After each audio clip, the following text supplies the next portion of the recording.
it's probably going to be related to what we just experienced before, but we were speaking about Qadar for the last 3 weeks. It's 2 weeks. This is the 3rd week on Qadar. Qadar meaning divine determining. So the plan and program of the universe and creation within Allah's knowledge. We spoke firstly on just a quick summary of what we've gone through, just to link it in with the applied versions of Qadar in our day-to-day lives. We said that firstly, Qadar is a subset, is a mode of the knowledge of Allah. So Allah is Alim, infinitely knowing, has absolute knowledge. A mode of that knowledge is called Qadar, and that is the divine determining, the plan and program of the universe and the creation. We also said that understanding Qadar requires a really detailed understanding of the attributes of Allah. That was another characteristic of this topic. And we said that it wasn't necessarily just a theoretical topic where, we can just deduct certain reasonings and logic to be applied to understanding it. It was more of a hal, a consciousness, and a state of being. So it wasn't necessarily a theoretical matter that you can just discuss with basic logical terms. But yet everything explaining and understanding in relation to Qadar is logical. That's a different matter and different angle. We also spoke about the previous week. We said that Allah and all His attributes are azal. They are azali, and that is one of the attributes of His zat, His essence. What does azal mean? Does anyone remember? Can anyone recount how we explained the azal? Other than Tronavi, because I think he already gave the answer last week.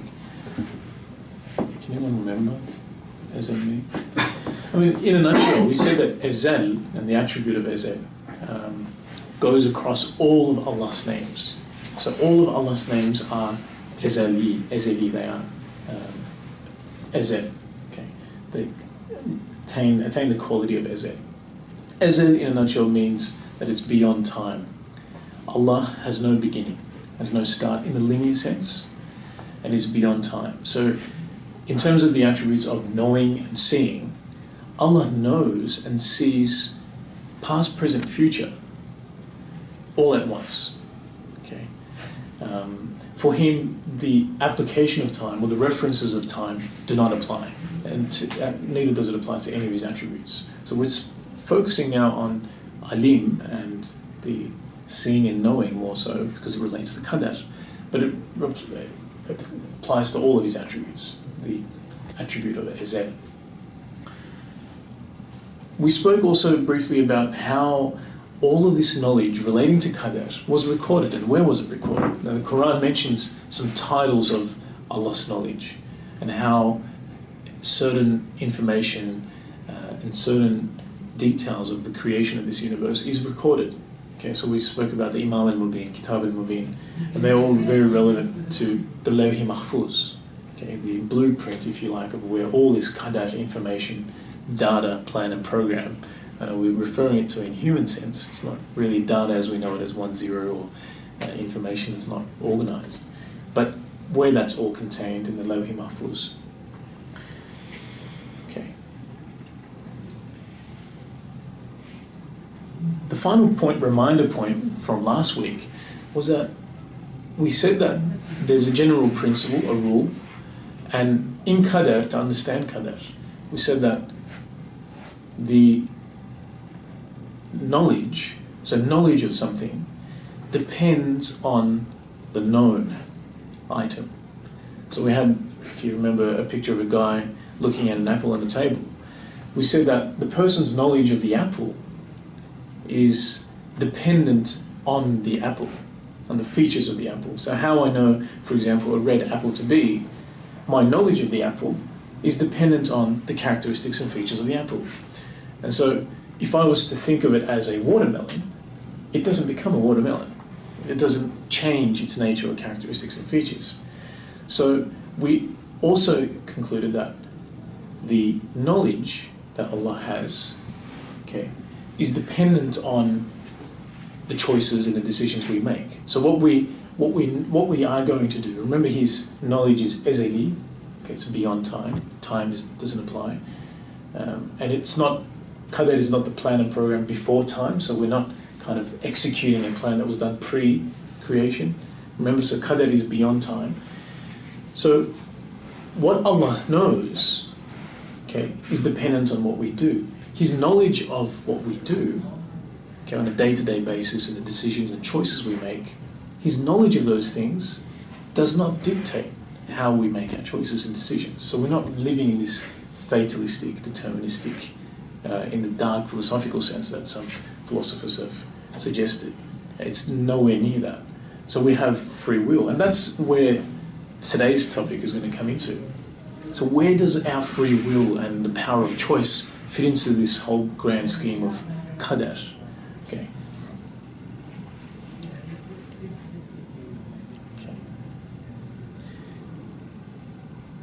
Okay. Can anyone doubt that we have free will? I mean, I can say very comfortably, just in the most random of decisions that I can make, I can decide freely now to say, close my eyes, shut my eyes, and even lift my hand up. I'm not going to decide to do that now, but I'll decide to do that now. I have complete freedom of what I do and the choices I make. Yes, it's biased. Yes, it's dependent on the surrounding environment and conditions that I'm living under. But that is proof that I have the freedom of choice, freedom of will. But all of that proves that it's very limited. It's restricted. Okay. So a lot of the argument that goes against the existence of free will is actually proof of free will, in my opinion, and my kind of take on it. In that it's proving how limited our will, or the power of will that we have, and how limited the freedom of that is.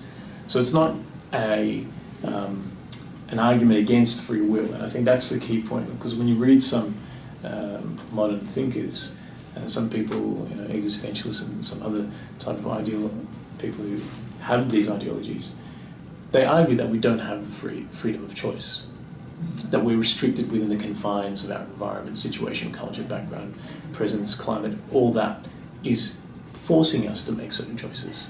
Okay, so we kind of don't have free will. I'm not going to go into those counter-arguments today, but we really need to understand how, in the Islamic sense, from the Quran's point of view, where and how does our power of choice, limited free will, fit into Qadar? So, freedom of choice has been given, yet it is extremely restricted and limited. Okay, that's number one. We choose in this arena of examination. Okay, we choose either good or bad, and that choice is totally left upon us. There's nothing forcing me to choose bad, as well as there's nothing forcing me to choose the good. I have complete freedom in choosing either making either choice. There's really no force upon my choice to take a particular direction. That's key, I think, because a lot of the argument against Qadar is based around, why then is there evil? Well, we've elected that evil upon us. Okay, we've chosen that wrongdoing, let's say. Okay, so that choice is made by us. Okay, and so we are completely free on that. Now, the purpose of why we are given this restricted and limited free will, of course, we've been entered into an arena of examination. Okay, and this is where certain things, certain of the pillars of Iman need to have already passed us. If we are in an arena of examination, if we are being examined and tested with our choices and our decisions and the quality of who we are as creation, we must have the freedom to choose. So the free will is purely there, and is purely there only for accountability. Okay? The freedom, that limited freedom that has been given to us, gives us the burden of accountability for all our choices that we've made. Okay? It is going to hold us on account at a particular time in the future, okay, for us. Okay. The other point about free will is, other than accountability, our freedom of choice, or the free will that we have, doesn't have creative power. Okay? Again, a point to say that it's very restricted. We can't create things. We can't bring about things out of nothing. We can only construct things with what is in existence, but we can't create. So again, proof that what we have as free will is extremely limited, very restrictive, okay, in terms of freedom, but it's free nevertheless. Okay, in terms of choices, it's restricted. Sorry, I'll correct that. It's very limited in terms of choices, but it's free nevertheless as to which direction, good or bad, that we choose. So the accountability doesn't change no matter what condition we're under. The fact that we have the freedom to choose gives us the burden of accountability. What we choose, however, let's say we chose to do something good. As we said, Allah creates that good, and our free will, our choice, does not create that end or that effect. Okay? The cause is our choice, but the outcome and the effect is actually created by Allah. Okay? Now, a lot of people, there are some thoughts, some Mu'tazila thoughts and so on, that deny the existence of, or the creation of, evil by Allah. But we don't agree with that. Okay, so our belief is that khayrihi wa sharrihi, that both good and evil are created by Allah. So if I choose to do an evil act, let's say someone chooses to commit murder, that person makes the choice, but the effect and the outcome is created by Allah. Okay. Some person decides to, say, help someone in need. Yeah. The person makes the choice, and everything else is provided by Allah. So the outcome of the choice is created by Allah, whether it's good or bad or evil. And this is where I wanted to bring about an analogy, an example. Say we were living, we don't have the old kingdoms and kings and castles as they used to in the past. But let's give that analogy because it's a bit more concrete and it's a bit more direct. If, for example, a very wealthy, rich and intelligent sultan, okay, was to give you the privilege of building a castle that he's had in plan for a long time, okay? He's chosen you, elected you. He gives you the plan. He gives you the plant and equipment as well. He gives you the funds and all resources that relate to building and constructing this plant, this building, this palace, let's call it. Okay. So funding is provided by the Sultan. The resources, plant and equipment, is provided by the Sultan. And the plan, the actual plan of the construction, is also provided by the Sultan. Now, at the end of the day, who owns the palace? The palace is constructed. Okay, and let's say we constructed it. Let's say I constructed it. Who owns the palace? The king, the sultan, or me? I'm just leaving out to the table, guys. Who has ownership of the palace? I worked. I built it. I want to say I own it. Can I take credit for the ownership? Remember, all the artistic detailing of the architecture, the symmetry, the plan, everything relating to the construction was all the Sultan's anyway. The resources, the funding, the plants and equipment was the Sultan, provided by the Sultan. What is relating to me then is merely a privilege of choice. So the Sultan has used his generosity, his greatness, and has chosen me to build this castle or this palace. So for me, I have absolutely no room to take credit for the building of this palace. Does anyone disagree with that?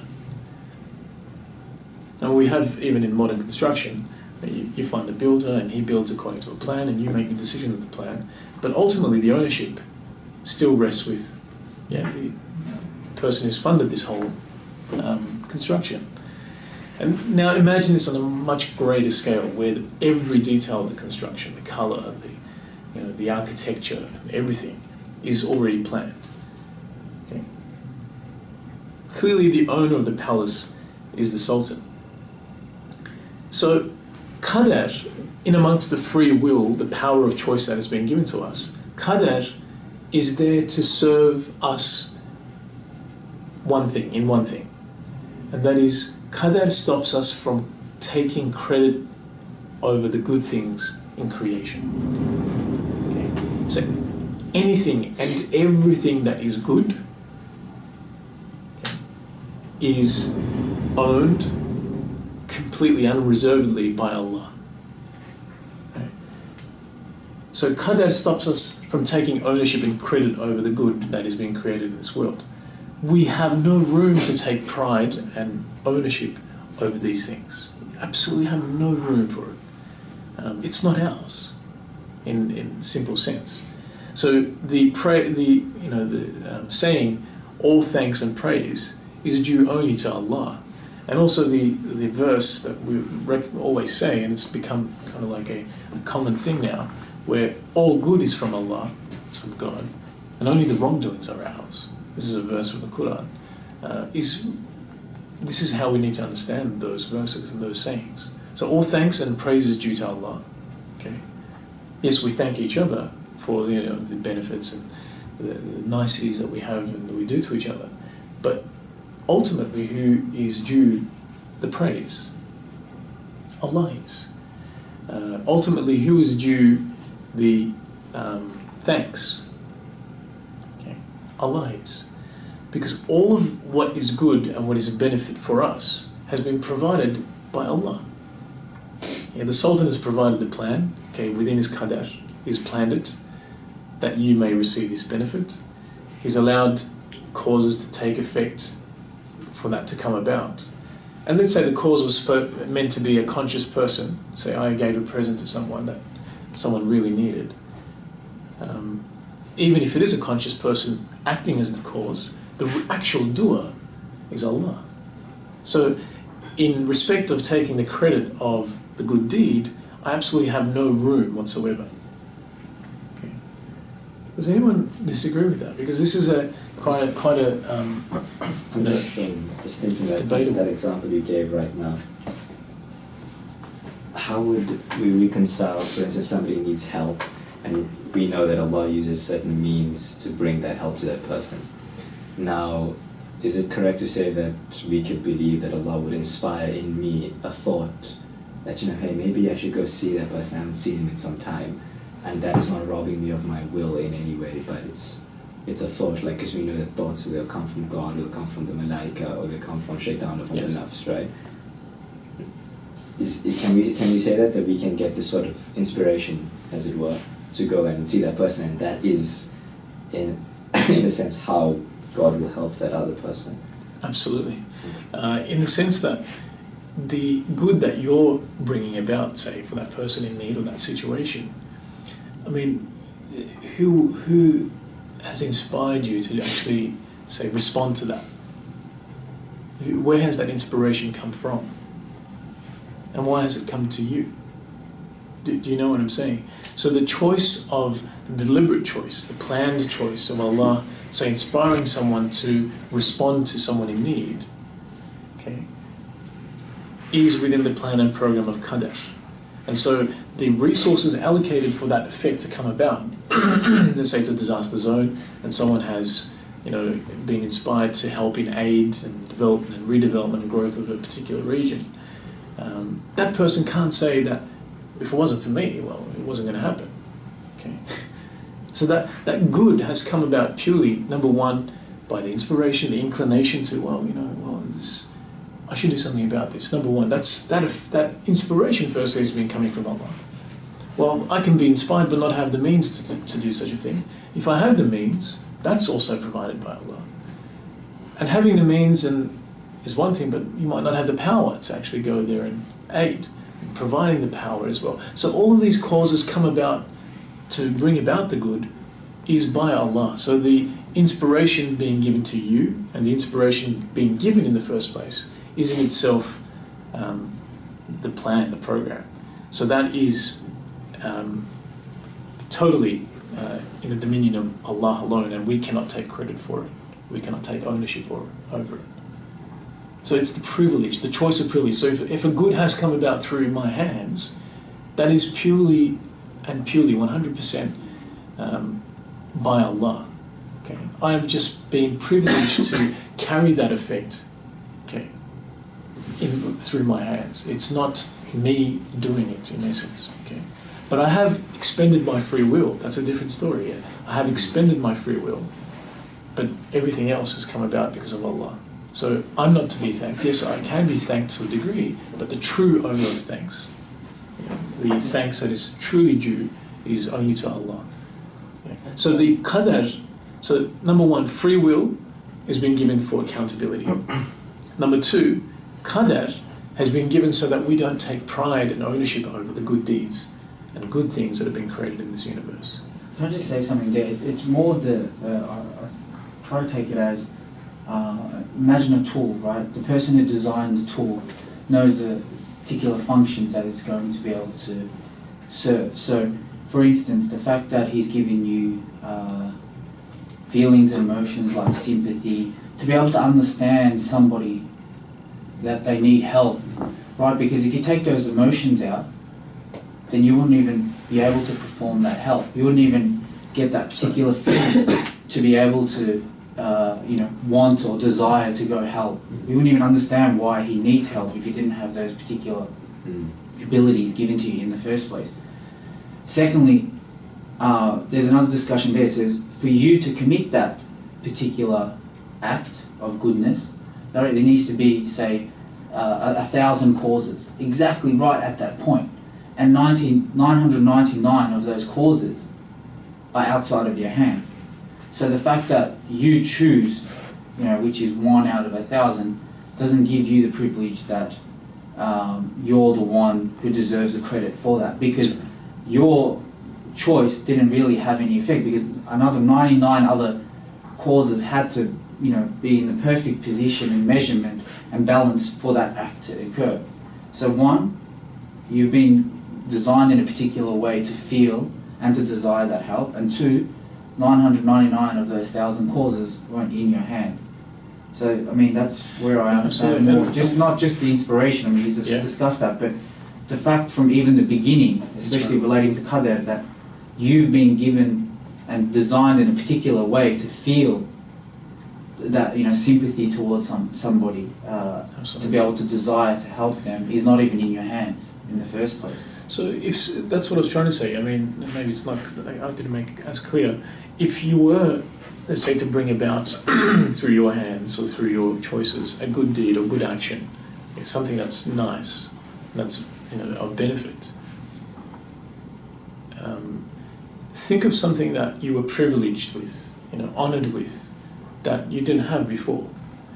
I mean, if I have been privileged with something, granted a privilege, my response to that can only be thanks. I cannot take pride in that privilege because it's not mine. I had no power of me being chosen over, say, a billion other people. Okay, let's say if it was an honorary medal for courage or what have you. These things that are given, say, in a more grand scale. I'm not going to talk about Nobel Prizes and stuff. Everyone can go into a whole bit of tangent argument there. But that privilege can only be responded through thanks. There's absolutely no room for being proud of a privilege that you didn't really bring about for yourself. But what about choice? Because if we truly do have free will, then there has to be something that is truly ours, in that there is an I, and this I makes a certain choice, and a choice can be good or bad. So a person who has a conjunct of many good choices, as opposed to one who has even at least one less, we would applaud the former and say, he did it better, he made better choices. And then, so, is that... How can you get credit for something that you choose but can't act? I mean, like I said, so imagine I chose to help somebody, but then an earthquake happened right at that point. Yeah. Right? Well, there's got to be so many other situations that need to go right for me to be able to walk from A to B to provide that assistance. Right? So, and the fact that... I'm feeling that 1 out of 1,000 you keep on talking about, right? Yeah. it can't be worth nothing because that's what we're judged on Yeah. in the end. So I think, I mean, if we're not going to drag this on further, I think the point is that 1 in 1,000 good or bad decision that you make is what matters in the end, and the rest of it is there to say that you can't take ownership over a good thing that you did. You just say, alhamdulillah. But I was kind of wondering, like, did you have more to say about why that same logic shouldn't be used to say we can't take ownership over the bad things we do? Or is that the case? We are completely responsible for the bad things. Okay, so you have more to say. For the free will, and that's kind of, I thought I Yeah. jumped at, but free will is purely there so that we can be accountable for all Yeah. the wrongdoings that we've done. Yeah. It's only the good things when matters relating to any good behavior, good deed, especially if it's commanded by Allah, and everything good is commanded by Allah, then we have no room for ownership of that. Cool. But when it comes to any errors, any wrongdoings, any ill will, ill doing of whatever nature, that is 100% ours. By analogy, aren't there 999 reasons why that bad thing could happen and we made that decision to begin with? But the thing Yeah. with the bad and the good is Yeah. that you can have one reason for bad, Yeah. right? And then it will happen to be that particular scenario, right? But to bring about good, you actually need 1,000 of those causes to go exactly right.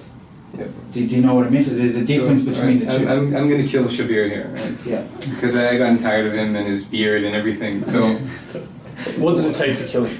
so there's What's it take someone to needs kill to make a knife in Japan. I have to buy it. I have to have the money.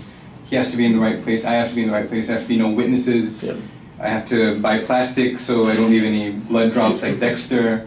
You know, I guess that's what I'm saying. Yeah. Like, So that's a very valid point, and that Yeah. goes to the heart of the yeah.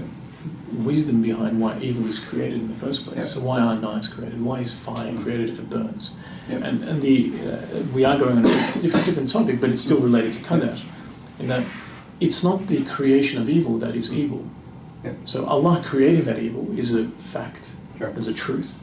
No one can deny that, and we accept that as part of our faith that both good and evil is created by Allah.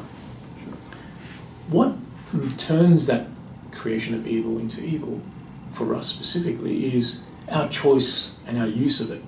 Okay, so fire has been created for various reasons and so many good benefits. Yeah. But if I misuse and abuse it and use it to, say, burn a building or a construction, as what I was trying to point, for that construction to come about, it's taken so many days of labour, work, resources, planning, architecture, and all that for it to come about. Yet one small deed of, say, burning a match or lighting a fire can destroy all of that effort. So the thousands of causes that require one thing to remain in existence, so as they say, that there should be a human being to stay alive, Yeah. it's countless causes, from the atomic level to the social level to your climate, everything is there just so we can breathe, eat, and drink, and walk around. But for one deed, just with one deed, so evil doing, wrongdoing, so a knife being stabbed into a human being or a bullet being shot, just for one action, all of those things are destroyed. Sure. So for that, we have full accountability. We cannot blame the existence of the gun or the existence of the fire, okay, in that situation. So the creation of evil is not the evil. It's the choosing, choice of the evil makes us accountable in evil. So it makes that thing evil as well. So you said good and evil comes from Allah, is that correct? Absolutely. So the only way that evil comes from Allah is His creation of free will. Is that what you're saying? Or? No, Yeah. it is created. Yeah. So, Yeah. for example, natural disasters, Okay. earthquakes, tsunamis, these Yeah. things happen. There's no doubt about that. The other But okay. But Yeah. relating to the qadar, okay, Yeah. because evil is a very big topic, and Yeah. we should go, we will inshallah go into that. And we have gone into it for a little bit. But when it relates to qadar, as to my accountability, that's where it sits in, because I'm choosing, okay, something to come about with just purely my free will. Okay, it hasn't been commanded.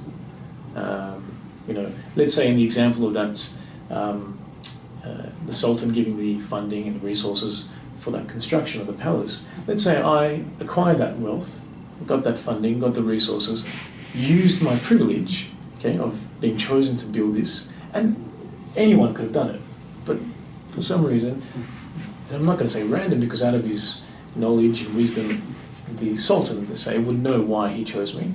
But for me, it's quite random. I've been chosen, elected.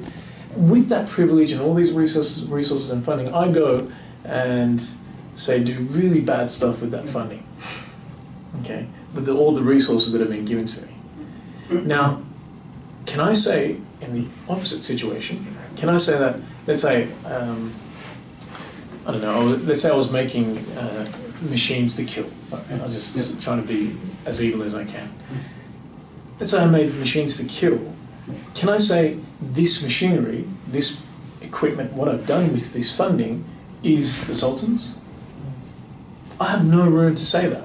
I can't blame the Sultan for my choice of misusing the funds and the resources allocated for a totally different purpose. Okay, so we have been given this limited, restricted free will. I've gone ahead and used it for totally something else.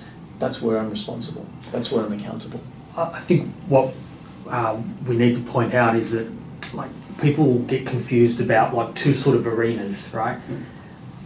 When we're talking about someone's having done something, you know, good or bad, right? Like as in your case, or even the case just noted here, we're not actually talking about. So when we're talking about that which pertains to me as the doer, we're not actually talking about anything that happens in the external world. Okay, so when Shabir goes to visit somebody, okay, you know, some sick brother, certain things happen in the external world. Namely, there is the motions of a whole range of particles and molecules and atoms and so forth, right? Namely, Shabir's body moves and it goes somewhere, right? And it locates itself in a different place in space and time, okay? So that's what's happened in the external world, right? So now, certainly for that, no, when we describe it in these terms, surely you would see straight away that Shabir has no part in that, okay? The one responsible for that has surely got to be the one that has created the space-time field in the first place and designed the body and the molecules and the atoms and the quarks and all of that, right? So whatever happens in the external world immediately is attributable directly to Allah, okay? So now, all that has happened, all that Shabir can sort of claim on the Day of Judgment, right, is simply the fact that here you've got an immaterial ruh, right? You've got an immaterial ruh. Now, Allah has created that ruh as well and has given it certain capabilities, such as the making of choices, such as the experiencing of thoughts, etc. Sure. All of that has been given by Allah too. So he really, you know, his share in this good is being diminished by the second here, right? All that is his is how he has directed his power of choice, and it is for that which he is being either punished or rewarded. You know? So that we must remember that. Now, on the flip side, when something bad happens, right? Insofar, what Bediüzzaman Sayyid Nursi is going to say is that insofar as the external world is concerned, right? So, like, let's say I stab Shabir, you know. Now, certain things again have happened in the external world in that my arm has moved and it's gone in there, and biological thing here has ceased to function. Sure. Right?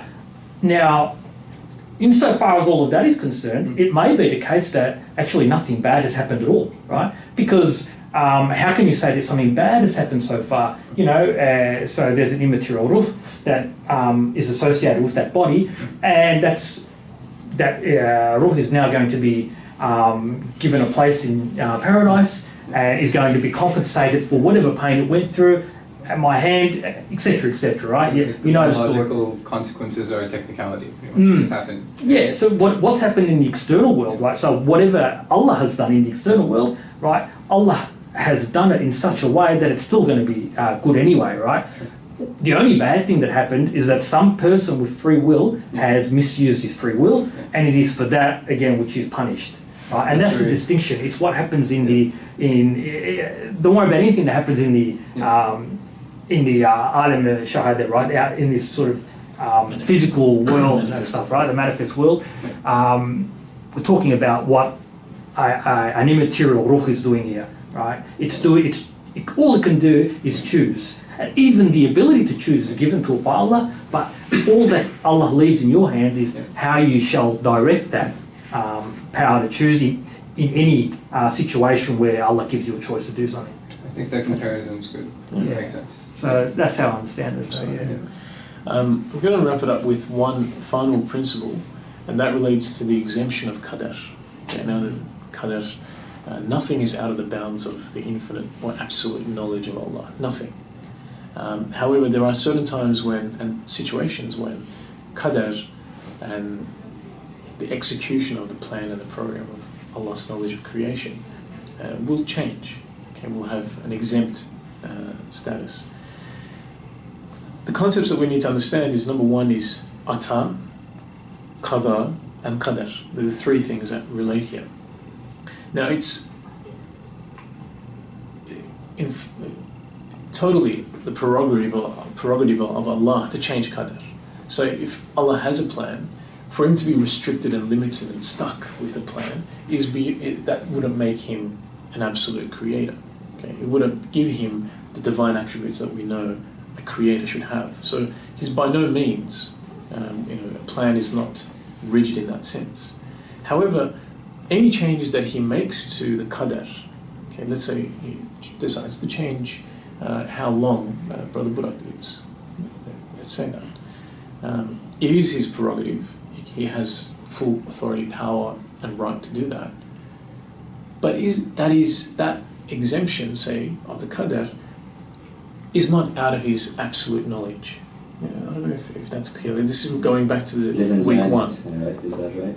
Sorry? He doesn't learn it, like it's a That's new right. fact that comes to mind. Absolutely, that's exactly right. So the ezeli knowledge, remember, is beyond time, and that is known. But that rule and exemption is there. Okay, the rule of exemption rule is there. So we have to understand as ata as a grace or a beneficence, an exception or a special consideration that's given. We're going to talk about that. Qadha is when the absolute will of Allah is being executed. So the program and plan of qadar is being executed. Okay, it's being run, it's in motion. Qadha, something that has happened and occurred. So for example, for us to be here right now is qadha. Okay, it was in the plan, and we are now it is under execution. So the ata, if we were to understand, is probably best represented again with an analogy. Say, for example, a ruler or a king has an established set of laws, a legal system in his country. And that legal system, that law, so i.e. the qadar, is being applied and executed on a day-to-day basis. Okay, throughout the year, 365 days a year, that set of law is applied. But on special instances and on a special day, so a ceremonious day, i.e. let's say like a queen's birthday, okay, it's a king in this case, and let's say in those special times, the ruler, purely to demonstrate his mercy, purely to demonstrate his forgiveness, purely to demonstrate his power of his dominion, he pardons certain criminals. Yeah, that happens, we know that. Or he awards, commends certain abilities, certain people. That happens on that special day, and it even happens in the Queen's birthday. The Order of Australia and all these medals are given. And I don't know if they pardon people anymore. I think the Queen has that jurisdiction anymore. But they used to, back in the times. So the grace and the beneficence shown during that special time is analogous to the ata. So the ata actually means grace, or the beneficence. Okay. So the ata, okay, changes the execution of the general rule that would apply through all in the other times of the year. Okay. So we say that ata, which is not ata changes the qadha, and the qadha changes the qadar. Okay, we're going to demonstrate this with an example as well. So we understand an analogy where ata is applied. Yeah, there's a king on a special ceremonious day will either reward or commend or pardon, say, his citizens or subjects. That is the special moment where his general rule doesn't apply. It's exempt, okay, on that day or that period or that time for that person. So to be a bit more specific, I was thinking of how I can come up with an explanation of this. Say someone was dealt with a 10-year prison for a murder. Okay, so the general rule applied to that situation, to that person, was 10 years in prison. That was the general, say, qadar rule. And for that king to pardon him, or the president, I think, has powers to do this, them in the US, for the president to pardon him is his ata, okay, being applied, which changes the execution of the general rule for that person, which changes the general rule of law for that person being applied. Okay, is that clear? So we understand ata is the grace and the beneficence. Qadar is the execution of the general rule, and qadar is the plan and the program. Okay, so ata makes the subject, or makes us created beings who are subject to accountability with our free will. Ata can make us exempt from the execution of qadar upon us. So ata can make us exempt from the execution of qadar upon us. And how can we give this as a more concrete example is, we know that, for example, there's many hadiths of this nature where it says that providing sadaqah, giving sadaqah, will eliminate disasters. Small sadaqah, very minor sadaqah, can eliminate great disasters. Or sadaqah can extend your life. There's hadith on this. Or, for example, when we pray and ask for something, okay, when we, desperately ask for something. What was the translation of izdirar? Was it izdirar? Where, things are accepted no matter what. When we're at that Desperation. this complete desperate level, and what we pray for is granted, is an example of ata. Okay, and we can give many examples of this, but the example of sadaqah is a real one. And firstly, sadaqah it's a different topic, but sadaqah doesn't diminish wealth. We know that from the hadith. It's amazing, but it's the barakah that's being promised to us, I guess, to promote sadaqah. But sadaqah in itself also is a barakah for life, which also means that life can be extended. Now, the nature of that extension we don't know. We might be able to have a more fulfilling life in the time of period that we are in. We have been given and appointed. But it might also be extended. So say we were due for 48 years of life, and we were granted another 2 years, purely based on Allah's mercy and based on our worship and our dua and the small sadaqah that we've been given. Let's say that change occurred.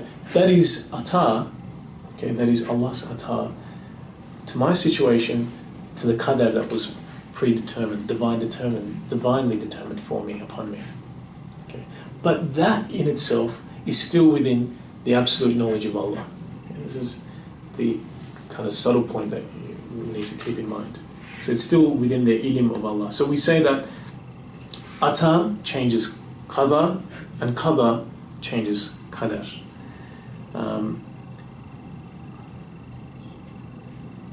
I'm going to wrap it up with a paragraph of a read from the 26th word. And this kind of summarizes the first section. I really, really recommend a good read of the 26th word. It is from the book The Words by Bediüzzaman Said Nursi. I'm getting 100% of my stuff from that chapter specifically. It is a bit of a read. There's some technicalities to it, but it's extremely useful in getting a great understanding, particularly the opposing views, the Mu'tazila views and the Ash'ari views, about how all of this kind of fits in according to their beliefs, so we don't make the error of belief. This is how it goes. In short, if the one speaking of qadar, divine determining, and the power of choice, has perfect belief, if he has perfect iman, and is aware of divine presence, he attributes the universe and himself to Almighty Allah, knowing them to be under his disposal. So everything is under his disposal, and it is his. So this person who has complete faith, perfect iman, accepts this. He has the right to speak of them. So he has the right to speak of qadar because he accepts it. Okay. For since he knows himself and everything to be from Almighty Allah, he assumes the responsibility, basing it on his power of choice. He accepts that it is the source of evils and proclaims his sustainer free of fault. So we don't say that, well, it was Allah's choice that made me, say, a thief, or it was Allah's choice that made me a murderer. We don't say that. Allah is exempt from all faults and all shortcomings. So he accepts that it is the source of evils, his power of choice is the source of evils, and proclaims his sustainer free of fault. He remains within the sphere of worship and undertakes the obligations with which he is charged by Almighty Allah. Moreover, he does not become proud at his good deeds and achievements. He rather looks to Qadr, divine determining, and offers thanks. So all the good deeds, all the good things that have befallen us, we relate that to Qadr directly, and we thank Allah for being privileged to accept them and to receive them. He sees divine determining, Qadr, in the calamities that befall him and endures them in patience. Final sentence. However, if the one speaking of Qadr and the power of choice is one of the heedless and neglectful, then he has no right to speak of them. For impelled by his misguidance, his evil commanding soul, his nafs, he attributes the universe to causes and divides up God's property among them. And he attributes the ownership of himself to himself. He says, I own myself, I rule my own world. Okay. He ascribes his acts to himself and to causes. His responsibility in faults, he refers to divine determining. So he says, any faults, it's qadar, that was planned on me. He will finally ascribe the power of choice to Almighty Allah, and he will consider qadar last of all. Thus, discussion of them becomes meaningless. So discussion of qadar in that situation for that heedless, misguided person is meaningless. To discuss them is only a trick of the soul, the nafs, which is entirely contrary to the wisdom in them, in order to save such a person from responsibility. Okay. So that is where I'm going to end it, but I hope I've kind of made a little bit of sense of where free will fits with qadar and why, the wisdom behind free will and the exemption of the application of qadar. Hopefully in relation to divine knowledge, absolute knowledge of Allah, and even a step before that, the Lawh Mahfuz, when all of this plan and program is recorded. Any questions or any points, any comments? Doesn't have to be questions relating to this. But I was expecting that, like why don't we have the right to choose or to take ownership of the good deeds? Because we have ultimately made a choice. That's the ultimate boil point of qadar, the qadar question. But yeah, one really needs to think of these things a little in detail, because again, that it's a state of being, right? So we really need to have strong faith in the attributes of Allah, understand or appreciate the attributes of Allah in creation, and really to understand the azali nature of all of the attributes, all of beyond time. And something is known, something is created, something is allocated for us. How we can take resources is a whole different question altogether. But it's very, very related to qadar, and I was hoping that someone would ask that. So thanks for asking that. Yeah, I'm just still wondering about the because we say the Prophet Muhammad sallallahu alaihi wasallam. Remember, I think sometime back at your house we had that long discussion at night, philosophical discussion where Turhan was explaining to me about the Prophet. He was the ruh that made the best of choices, right? He, out of all of the beings, his choices were the best, and that's why he's awarded his position. He's the messenger of God, and he's sallallahu alaihi wasallam. So I'm just trying to see that, because if we were to say that none of the good is ours, then you know what I mean? Like, how do you have people of different ranks? Because clearly some choices are better than other choices. So if we were to say some deeds are better than other deeds, or some choices are better than some other choices, I still think we're still talking about one specific thing, and that being that there is something commendable here in that if you choose one thing, or we say do one thing, but we know that the doing is not really us, so then we can just revert to saying choosing one thing over another. So I'm just still trying to wonder, how do we say that all good is not ours, or All good is Allah's. then how Only the wrongdoings are ours. do you see I what mean, like it's like this should be. It's that like in order for me to be able to legitimately claim ownership to the good, right? We're talking about the good here. Then, in truth, to be the owner of good, then really I need to have the attributes of Allah. You know, because when we say something is good, like, you know, it's because it manifests certain things, certain qualities. You know, there's mercy, there's compassion, there's justice, right? Now, if I'm only demonstrating, so here are some concepts that we've been through before, right? If I'm only showing those things contingently, okay, then they're not really mine, you know? So it's a contingent fact that I exist. It's not due to me that I exist, okay? It's a contingent fact that I've done certain things. Again, it's not thanks to me, you know, Allah has brought it about that those things happen. But then even if something that I choose manifests mercy and compassion and so on, well, that's what's good about it. Now let's ask, okay, where does that come from, right? So really the owner of the good is whoever owns those things, mercy and compassion and so on, right? Now, just because I've made a certain choice that I've been commanded to make anyway, you know, it was intended that someone should make that choice, you know. It was intended that, like, someone ought to go and visit that brother, you know. And if it wasn't you, it would have been somebody else, you know. If Allah has decreed that that brother's going to get visited, doesn't matter what you do, you know. Someone would have visited him, right?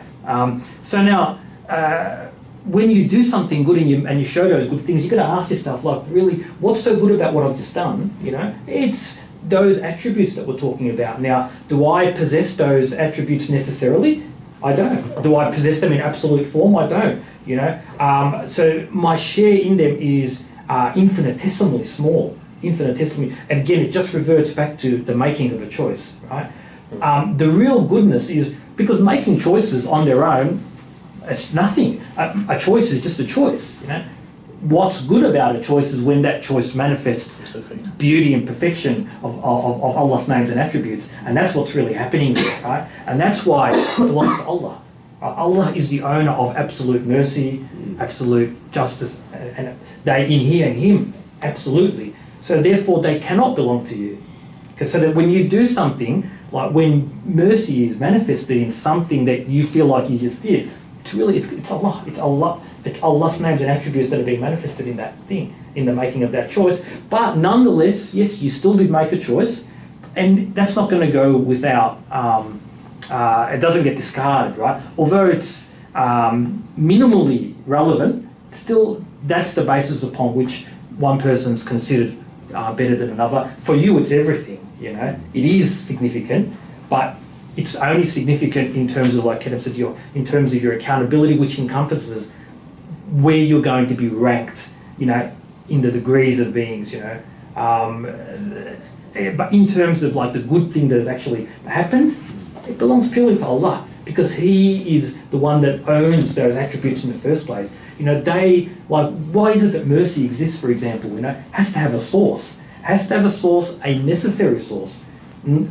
Allah can't possess mercy contingently, right? It can't be that He got it from someone else, okay? No. Similar to the power argument that we made, He possesses mercy and justice and all of those attributes necessarily, absolutely, okay? And therefore they're attributable to Him, right? So, you know, Allah's created all of this universe and He wanted mercy to be manifested, right? And one way in which it's manifested is a brother got sick and Allah sent someone to visit him, you know. That is purely a manifestation of Allah's mercy, yeah. The mere fact that Allah created a set of circumstances where you were going to be given the choice to go and visit Him or not, and you've decided to visit Him rather than not visit Him, doesn't mean that you're the owner of the mercy that was manifested in that. You know, the owner of the mercy that was manifested in that action is the one who has created it all, who owns the mercy, or who is merciful by nature, etc., etc. You know, and the rest is easy. The issue of rank is that's where I think a lot of the ownership kind of inclinations come from. You know, we say, well, the two, rank is Jahannam or Jannat, paradise or hell. They're the major ranks. But then within Jannat, why is, for example, say one person above the other? If you look at their choices, purely is their right. Okay, it is because of their own choices that has made one person say above the other or below the other. It is their choices, so that it is their accountability, their own decisions that have led them to the outcome. That's kind of where the free will kicks in. Otherwise, if we say I didn't have free will, and one person was granted, say, another higher rank, then I would have absolute right to say, well, why him and why not me? But in this situation, I had none. I have no recourse to anything other than my own faults, my own shortcomings. There's a little bit more to the story, right? Which I'll inshallah go through next week for whoever comes, right? So it's not merely that Allah has a knowledge of the choices that you make, right? Here's the thing, okay? It's not merely that. If Allah has absolute knowledge, what I'm going to suggest is that He also has knowledge of all the counterfactuals pertaining to you, okay? So here's the thing, right? What if Allah had created things slightly differently, and so we're talking about counterfactuals here, right? What if there was a guy by the name of John, right? This guy doesn't exist, right? Let's say there was a guy by the name of John, and Shabir didn't live in Melbourne, but he lived in Sydney, and John was sick. Would Shabir have gone to visit him? Allah knows the answer to that, okay? All right, so that's the issue, right? Because it's going to touch on the whole issue of, well, hang on, why have I been plonked in this set of circumstances? Maybe if Allah had plunked me in a different set of circumstances, then I would have been better, I would have chosen differently, but Allah made me get born to these atheist parents or, these secular parents, or, Allah made it that I went to Melbourne University and not to, Al-Azhar. Or had He created me in a different time and place, different parents, like all of the things that are out of my hands, right? Let's say all the things that were out of my hands, had they have been different, I would have been better, right? Now, what I'm going to suggest is that Allah is able to know all the counterfactuals of creaturely freedom, right? Like as they say in the discourse, right? They'll say, what about all the counterfactuals relating to Shabir? So counterfactuals are, as the name suggests, not facts but non-facts. So these are hypotheticals, like in a way, like what if I had been born to atheist parents? Would I have been better off in the long run? Would I have made a sum total of better choices and ended up in a different spot? Etc. etc. So that's what I'm going to, because that's one of the number one reasons that Iman and religion will be criticised. I'll say, hang on, Allah has said that you are required to, make certain choices. You're required, in fact, to accept, if you hear the message, if the message is received by you, you are required to accept Islam, etc., etc., right?